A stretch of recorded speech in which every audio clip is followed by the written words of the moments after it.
Welcome back to the IBFP. Here's your host, Foxy New.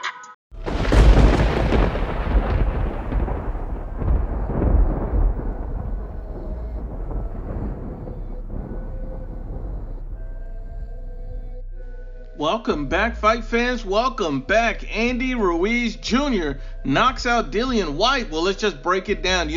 According to, Kevin Berry, Joseph Parker's trainer, he comes out and states that, he would demolish Dillian Whyte. Andy Ruiz Jr. would knock him out. He just thinks that Ruiz is a better boxer and a stronger fighter overall. And he's picking him to knock out Dillian Whyte and to pretty much just break him down and demolish him. He sees them as basically a level apart.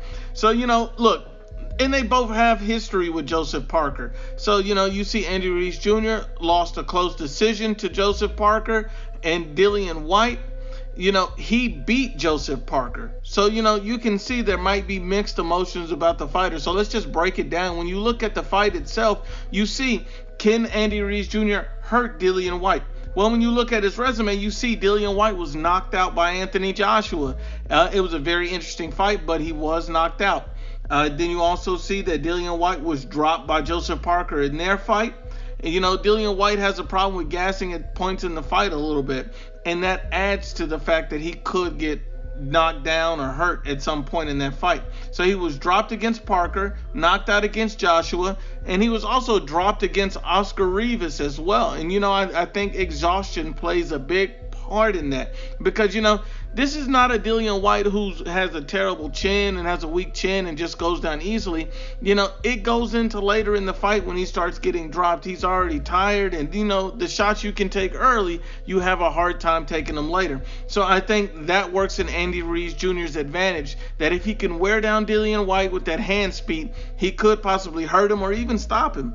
And you see Andy Ruiz Jr. has elite level hand speed. He's an underrated boxer, and people look past that. They look past Andy Ruiz Jr. and his skill set just based on his physical, physique. But you also see Andy Ruiz Jr. has to get a lot of credit and props for choosing to train with Eddie Reynoso. One of the best trainers in the game right now. He's also training the #1 pound-for-pound fighter in Canelo Alvarez. So I think that's an excellent thing from Andy Ruiz Jr. for teaming up with a trainer of that caliber. And I think that he can and will give Dillian Whyte all kind of hell if these two guys do eventually meet up. But on the flip side, when you look at Dillian Whyte, he can give Andy Ruiz Jr. hell just as well. And let me explain why. You see, Dillian Whyte, yes, he was dropped by Oscar Rivas, but he did win the fight. Clearly, he won the fight. Dillian Whyte beat Joseph Parker, even though he was dropped by Joseph Parker. See, Dillian Whyte is a durable fighter, so, he's able to get dropped, keep going, has a big heart, has a solid chin, and, just because you're being dropped doesn't mean you have a bad chin. He got up, finished the fight, and he was winning those fights. He won both of those fights. So you got to give the guy all the credit in the world. And then you also see, when you look at a guy like Andy Ruiz Jr., he's tasted defeat before against Joseph Parker. Stylistically, Dillian Whyte has a lot to choose from in his defeats. Dillian Whyte's only been beat once, and that was simply by Anthony Joshua, a guy by knockout. But when you look at Andy Ruiz Jr., he was beat by Joseph Parker. And then, he was lost the rematch against Anthony Joshua. So there's a lot that, Dillian Whyte can draw from tactically for Andy Ruiz Jr., keeping a jab on the guy, moving around the ring. But he may not seem like the most fit guy to do that, but it is things that he can draw from. He can also put in a lot of body work. That's what Dillian Whyte is known for. And not only that, we've also seen Andy Ruiz Jr. taste the canvas before. A lot of people forget that, Andy Ruiz Jr. was dropped by Anthony Joshua in their first fight. So, it's not like both of these guys can't get hurt, but both of these guys have really good chins.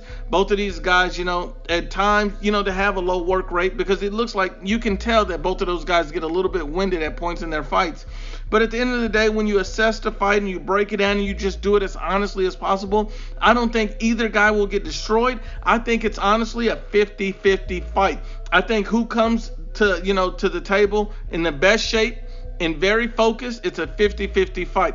If these guys fought 10 times, they'd probably split them 5-5. These guys are both top underrated fighters, period, with slightly different styles, and I think it would make for an interesting and exciting matchup, but it's a 50-50 fight, could literally go either way. But once again, Unbiased as always, it's the IBFP.